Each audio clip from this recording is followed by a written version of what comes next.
Greetings everybody, Mega Beatman here, and today we are going to begin a new Zelda game, The Legend of Zelda, The Wind Waker.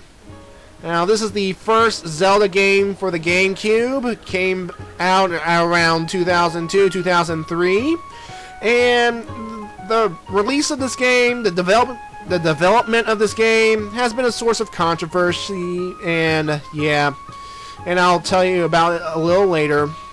And this game is kind of a mixed bag for me. I mean, this game succeeded on a few things, and there are things that could have been done better, but I'll save that for the end of my playthrough. But you have to admire that the graphics in this game, the cell shaded effects, the cartoony effects, they really work for me in this game, and yeah, that's part of the whole controversy, which I will get to in this playthrough. And here's a neat thing about this file selection screen. Depending on what time you set your system, the screen will change accordingly. Say it's like 9 o'clock at night you are playing this game, the screen will be all nighttimey. And if it's like 12 noon, it'll be clearly daytime on this screen. So, yeah, I thought it's a nice effect. Alright, let's begin. This is but one of the legends which people speak. Alright.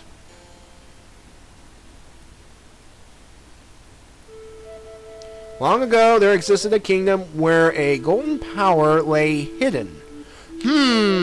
Hyrule? It was a prosperous land blessed with green forests, tall mountains, and peace. Yeah, peace. Right.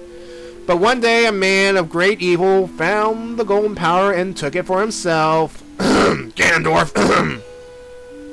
With its strength at his command, he spread darkness across the kingdom. Oh boy, where have we seen this scenario before?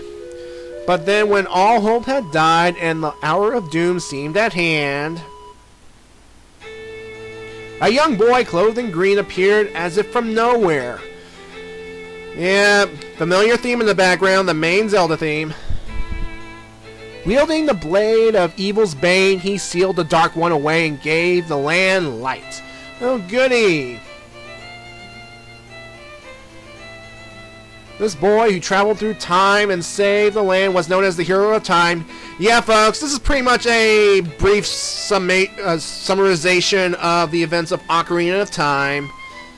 The boy's tale was passed down throughout generations until it became legend. So yeah, it's pretty much saying that, yeah, this is pretty much what we've done in Ocarina of Time. We've pretty much made ourselves a legend. And then, of course, as it reveals right here, remember at the end of that game how Ganondorf said he will bust out and wreak havoc on the descendants? Well, this story here says it happened. He busted out and he wreaked havoc. And yeah. So yeah, this is pretty much what happened after Link was sent back into the child timeline, because this game right here, this takes place in the adult timeline, and in this timeline, Zelda, the adult Zelda, sent Link back into his childhood, so he no longer existed in this timeline. And the reason is the timeline split at this point. And yeah. So this game, Wind Waker, takes place in the adult timeline. And the reason the hero is not here, again, he's in a completely different time continuum. And he won't be showing up. And so the people pretty much pray to the gods for help. And Ganondorf, well, yeah. And of course, that pretty much makes all our efforts in Ocarina of Time, all our hard work, all that thing to save Hyrule, it pretty much waste of time, complete waste of time, because Hyrule, is, as far as we know, is gone. We will find out how it will eventually went away. So yeah. Anyway, this little thing here is depicting that on an island, boys particularly, who reach a certain age will dress up like the hero of legend, to symbolize a passage into manhood. And why is that important? Well, this is the island in question. Because our young hero of Outset Island will start out getting said green outfit. So yeah. Alright. And folks, meet Aryll. Yes, Aryll here is the little sister to this game's Link. Yeah, Link has a little sister, and he has a little, well, he has a grandma who is little in height, but yeah. So yeah, this one has a family, but yeah. The Link in A Link to the Past had an uncle, but he died early on, and he didn't get revived until the end, spoilers. But yeah, nothing like dangerous, like deathly dangerous happens to the family in this game, but things do happen to the family. That's all I'll say. It seems that every time these Zelda games begin, I mean, A Link to the Past and Ocarina of Time, for example, Link is always asleep. He always sleeps. Is he lazy? Is he a lazy bum? Oh well. Yeah, of course, today is a Link's birthday, and because of his age, he has reached the age where he has to put on that green tunic, like I said earlier. So, that's nice. I mean, it's pretty interesting how the game starts on a birthday of the main hero, and it'll be a birthday that he won't forget. Ever. Ever. Ever. So yeah, Aryll's saying, hey, visit Grandma to get your outfit. But there's time enough for that. Let's explore this place. So yeah, this is Outset Island, Link's home island, and it's all nice, peaceful, bright, and colorful. I mean, that's all due to the cel-shaded graphics. Try saying that 3 times fast. To prevent tongue twisting throughout this playthrough, I'm just going to call it cartoony graphics because it's pretty much a cartoon. So yeah, this is a brand new Link. This is a completely different Link for obvious reasons. And the controls here, the engine here, the game engine, it's pretty much a modified version of the Ocarina of Time engine, because we will see familiar controls and settings as before. Oh yeah, I'm talking to this kid right here. This kid here is saying jump across to get a reward. And yeah, his name is Joel. Yeah, Joel. He's one of the other 2 kids on this island, this entire island. Yeah, there's Link himself, Aryll, Joel, and one more. And we'll meet this other one in just a moment. So yeah, pretty much the same as before. You just jump automatically to reach different platforms. And yeah, I mean, if you're going straight to this game from Ocarina or Majora's Mask, you'll pretty much have this Link's moves down, no problem. But there are new moves that we can learn in this game, brand new moves, so it's not a complete rehash of the previous engine. Yeah, this guy here, this guy's name is Abe, because, yeah, Abe here is pretty much teaching you how to crouch down and to approach pigs. And why do I need to learn this information? Well, you'll see in this exact video that I will be gathering some pigs. So yeah. Anyway, here,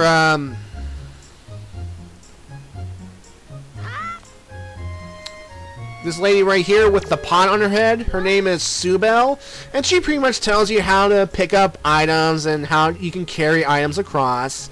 And here's a fun fact. If you damage the pot on top of her head, you can kiss 10 rupees goodbye because you gotta pay for her damages. Yeah, kinda sucks.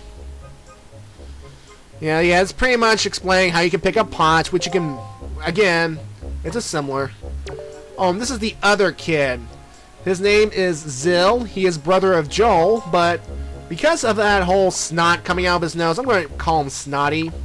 And to pretty much do the crouching technique, just wait until the action command on the R button of this game says crouch, just press it, and you'll crouch down. And if you keep on holding the crouch button and move with the control stick, you can crouch around things, and we're going to be doing a lot of crawling along the ground in this game. Now this here, her name is Rose. She is the wife of Abe and the mother of Zill and Joel. Anyway, pretty much she wants some pigs, and that's why Abe is all crouched down. He's trying to get some pigs for his wife. However, right now, we are going to be gathering some pigs for her, and when we gather the pigs for Rose here, we're going to be getting some money, because, hey, we love money, I like to get money, and rewards are good.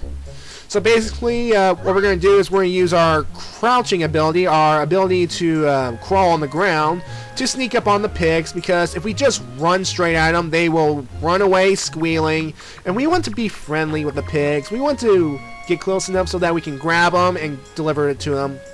And each pig is worth 20 rupees, so that is nice. And why pigs here? Well, in this game, there are no cuckoos.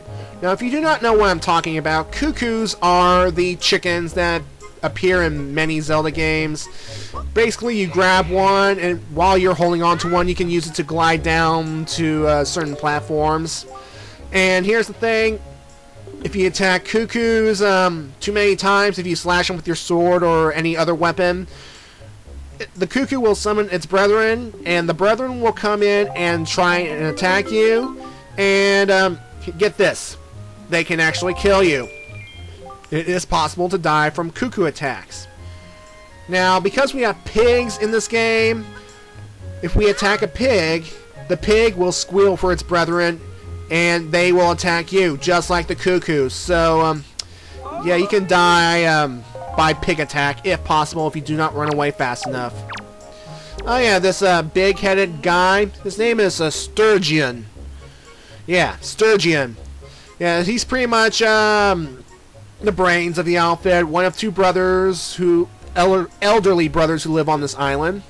And you remember Subel, the pot-head girl, the girl with the pot on her head? They're related. Pretty much, Subel is Sturgeon's granddaughter, and she came to this island to help take care of the old man. So, yeah. Basically, he's pretty much teaching you the idea of L targeting. And L targeting is pretty much almost identical to Z targeting. I mean, there are obvious differences. Basically, L targeting is again, like Z targeting, it'll let you focus on a certain item, person, or enemy of the game. But since we do not have a fairy companion this time around, there's no Navi or Tattle that will remain locked on. L targeting requires you to actually press and hold on to the L button, and that's going to make combat a little bit more difficult than in the previous two 3D games, but hey, sometimes you gotta shake things up. You don't want things too stale. Alright, now this controversy that I spoke of earlier, well, the story is in the development of this game. Way back in the year 2000, when Nintendo was debuting the graphics of the GameCube at the Space World demo, they unleashed this, they released this footage to the floor showcasing the graphical capabilities of the GameCube, and it's like, it showcased all these different games that included actual games that were to be released, like Luigi's Mansion, I believe, and pretty much demos of things that are capable of, like this little 10-second or so demo of Link and Ganondorf in the sword fighting in nice little graphic 3D details. I mean, I have to admit, it looked pretty good for the time, and I mean, it was a demo though, but people thought that's what the next Zelda game's going to look like. All these nice and shiny graphics, all this nice epic sword fighting. I mean, people cheered for that sort of thing, and I admit I was on board with it when I saw it online. Now, when Wind Waker was announced and the first pictures of it were released that detailed this kind of graphic, the 2D graphics right here, people were like, "What? Boo! Boo hiss! Oh, the graphics suck! I'm not gonna buy this game! Oh, it's all terrible! Boo! And I admit, I was disappointed that they didn't utilize the graphics in the Space World demo, but I kept an open mind. I want to see if they did anything better. But eventually, footage of the gameplay footage of Wind Waker was released, and I admit the graphics won me over a little. I mean, it won more people over because of the smoothness, the texture, and how fluid the animation is. I admit it won me over. And of course, eventually, Wind Waker was released, and me being a Zelda fan, I bought it. In fact, I pre-ordered it. Yeah. I believe it was either at EB Games or GameStop or both. Apparently, if you pre-ordered Wind Waker at a certain point, you can get a free copy of Ocarina of Time, the normal game, and the Master Quest for the GameCube. So that way you can experience a game like the Wind Waker's prequel before experiencing Wind Waker. So that's a nice little incentive for people to pre-order this game. And I admit, now I like the graphics. I think it's one of the smoothest graphics for this kind of game. And as I play this game, as I play this game over and over and over again, there are other things that could have been done better. This game fails at other things, and I will point them out eventually. Anyway, this guy here, his name is Meza. This is his house right here, and he pretty much has a problem with grass, a problem that we can solve soon. Anyway, folks, good news is there are only 3 pigs on the entire island that we can gather up. So we can earn about 60 rupees off the bat. That's good. See, we always need money. Money makes the world go round. Of course, you want to be careful crossing here, because if you slip and fall while holding the pig, we're going to have to go back and get the pig again, and that's not good. Squeal all you want, piggy. You're going to be somebody's pet, and you're going to like it.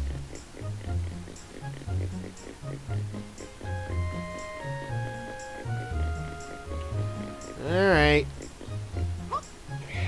Now, sooner or later, you will have to get through this mini game right here. This short little thing about gathering the pigs for money. But hey, I'd rather do it now. Either get it over with, or rather get some money out of the deal. Because again, I'll be buying some things early on in this playthrough, and well, having money is nice. All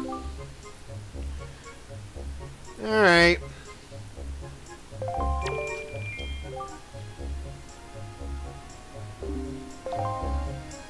Alright. Well, we pretty much got everything we need, so let's go talk to Grandma and get our outfit, get that outfit out of the way.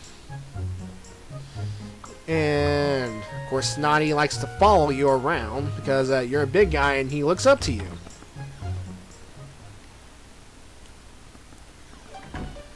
Alright, this is Link, Errol's, and Granny's house.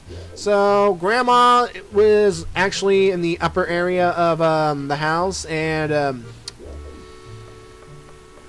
of course is there. She will give you the hero's clothes, and notice that shield surrounding by a reef.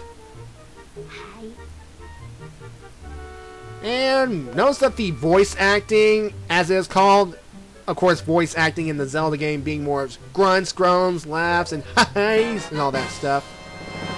Yeah, it's a little more prominent and all that stuff. And of course, we get the hero's clothes, and Link is not happy. Because, according to the description there, it'll be too hot to wear.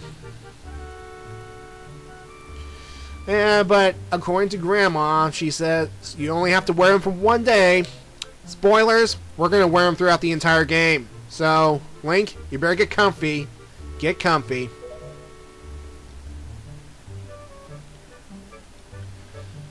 And of course, Grandma explains we live in a day of peace, blah blah blah blah blah. But that peace is about to be disturbed because any Zelda game starts with a time of peace, and then bam, something evil shows up, wrecks the peace, and then the hero goes out and saves the day. It's pretty much the Zelda formula since day one, I believe. Alright, so now we get Link in his trademark green outfit and the green floppy hat. And in fact, this is the first Zelda game to ever have Link not begin in the traditional green tunic and floppy hat. And this will not be the last game Link will start out with something other than the green tunic and green floppy hat. So, yeah. Alright, green outfit in hand. Let's go back and see our sister because, being Link's birthday and all, he deserves presents. He wants something good. And actually, we are going to get something good. Well, it depends on your definition of good because, well, I don't use this item that much, honestly, but, hey.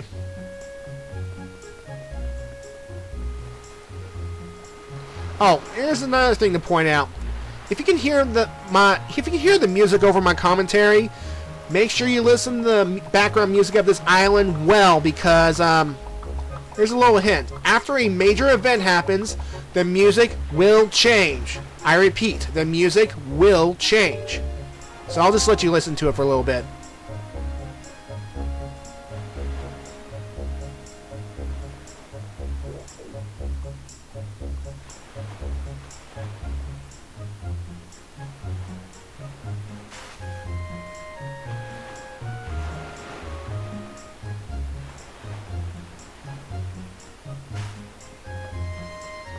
Okay, that's long enough.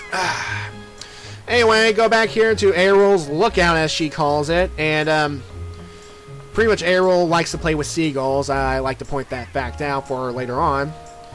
See all those seagulls hovering next to her and all that? Yeah, she'll see you with the hero's clothes and all that stuff. And then at this point, she will present you with your birthday gift from her.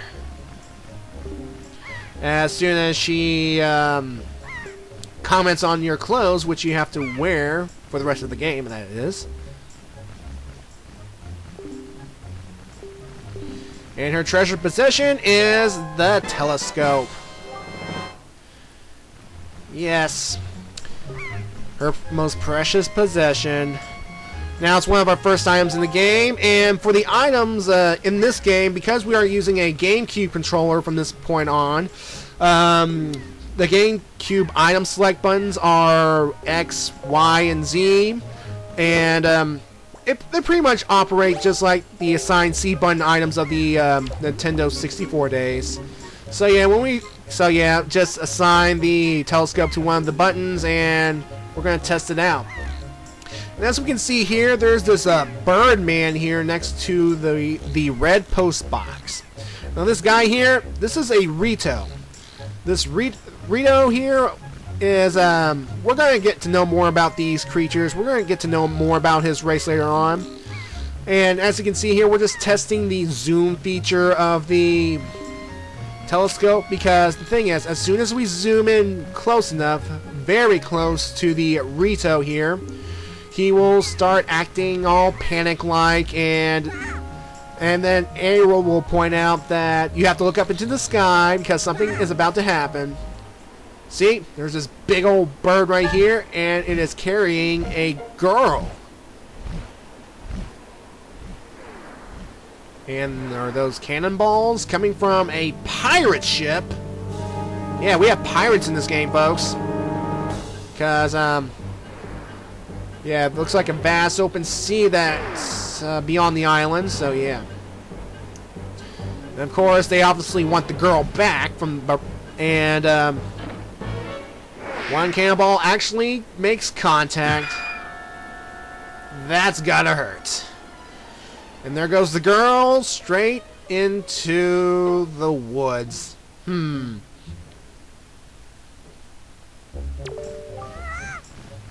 Of course, Ariel's all worried about this girl, and she wants you to go and save the girl. And it's like, okay, I'll do it for you. You're my little sister. I mean, I'll do anything to protect you. Anything for you. So yeah. Now, of course, we lack the proper equipment to go into the forest. So we have to go visit a man named Orca. He is the brother of Sturgeon, and he's the only one who knows the art of swordplay on this island. And yeah, so in my next video, I will be actually going to get my sword and learn the art of swordplay. And like I said, this is the Ocarina of Time engine modified, so my swordplay techniques will be similar to the previous 2 3D games. So yeah. So anyway, folks, I am going to be leaving you now with the footage from the Space World demo, the Zelda demo, the Link versus Ganondorf battle, and I will see you in part 2.